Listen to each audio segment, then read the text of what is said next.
Executives at Hockey Canada have spent the past 2 days in meetings in Calgary, trying to make the sport more safe and more inclusive. But just last week, a former NHL coach who was fired for making racist comments was rehired. Bill Peters was named head coach of the Lethbridge Hurricanes junior hockey team, and he has apologized publicly to the victim he used racial slurs against, former NHLer Akim Aliu. To Akim, excuse me, I apologize.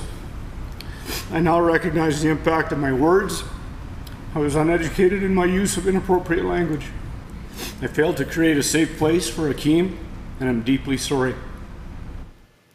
Now, it's been more than a decade since those comments were made, and it's been 4 years since Akim Aliu came forward with the allegations.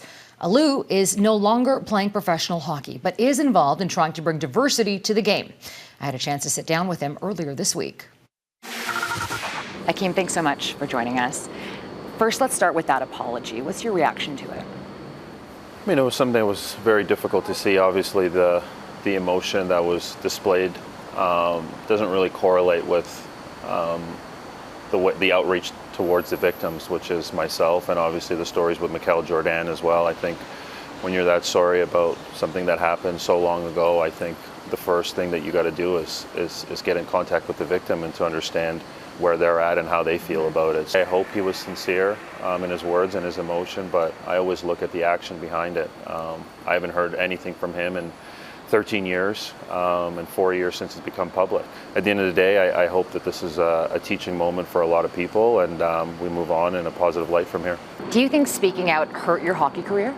100%. I didn't say anything for close to 9 years because I was scared of what that was going to do to my career, and it's actually proven to be right. And I was in the middle of still playing when I went public in 2019, and ever since then it's been really difficult to get opportunities to get on the ice and get a fair shot. To have one person be able to take that away from you, and I used it as a tool to support my family in so many ways just because of our financial shortcomings, and for somebody to come and take it away and is really difficult, and it's something that I'll battle with for the rest of my life, that's for sure.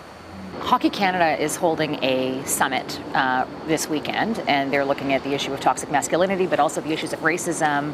I think trying to kind of clean up the image that Hockey Canada's had for several years now. Do you think that's going to make a difference or a dent? I just look at history, and it continues to repeat itself in the game of hockey. Obviously, the way they handled the 2018 sexual allegations was very difficult to see, and just how far they dug their heels in. And it took public outcry to be able to see change within the board and at the CEO level. You look at all the steps taken backwards by the NHL with inclusion nights and stripping people of that 15 minutes of being able to show that it's a welcoming and inclusive space. I think getting the right people in the room is more important than anything. At the end of the day, we still have mostly white folks running these establishments, and I think to talk about toxic masculinity and their issues of racism and misogyny in the game, you need to have people around that have actually dealt with those issues. You're doing some incredible work on the ground with the Hockey Diversity Alliance. You're working with kids just starting their hockey journey in the minors. We know that race-based incidents still exist. There's data to back that up. But what kind of incidents are we still seeing today? It's so sad. If you only saw the kind of the inboxes, the reach out to our inboxes we get of racial issues, and I mean it's 2, 3, 4 times a week, all over Canada, all over North America.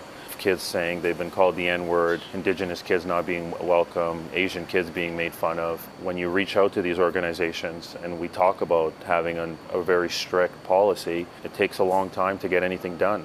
If a kid doesn't feel included in the game, it doesn't matter the talent level or the passion they have towards the game, it's something that they don't want to continue doing. It's very difficult to explain that to a 10-year-old that, you know, things will get better and you do have support. It's things that I've dealt with, things that other guys in the HDA have been going through for their whole lives. Hockey has become a very elite and very white sport, and it's only getting worse. And money is kind of the ruler of hockey. We're trying to show kids that the game can be inclusive, and that's what we're doing with the HDA grassroots program, and we're having a lot of success. You just said it's getting worse. Why is it getting worse? I would think it would be getting better with all that we know now. It's getting worse because hockey is getting more and more expensive. When I played AAA hockey, of course, it was 15 years ago, but we were paying $3,000 as a family to play AAA hockey. Now we're getting upwards to $10,000 to play the game of hockey. So it excludes a large demographic from the game right away. So the work that we're trying to do is trying to close that gap and open it up to more people. And I don't understand why the establishment continues to push back on it, because it'll make the sport better.